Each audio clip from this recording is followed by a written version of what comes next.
আমার সহযোদ্ধারা ইতিমধ্যে বলেছেন বাসসের নাবালক এমনি একজন আমাদের রানা ভাই বলেছেন নাবালক, আসলেই নাবালক। সাংবাদিকতায় যার ন্যূনতম অভিজ্ঞতা নেই, সে হয়তো কোনো পত্রিকার সার্টিফিকেট অথবা কলাম লিখেছে যে একটা এই তার সাংবাদিকতার কেরিয়ার, তার পরিচয়।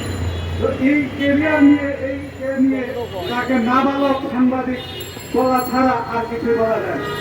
তাই আমি এই নাবালক সাংবাদিকের বিরুদ্ধে খুব কিছু বেশি বলতে চাই না। সবাই বলেছে কেউ লুঙ্গি পরে চলে যেতে বলেছে, কেউ হাফ প্যান্ট পরে চলে যেতে বলেছে, কিন্তু আমি বলতে চাই যে লুঙ্গি হাফ প্যান্ট কোনো কিছুই থাকবে না যদি উনি সম্মান নিয়ে না করেন।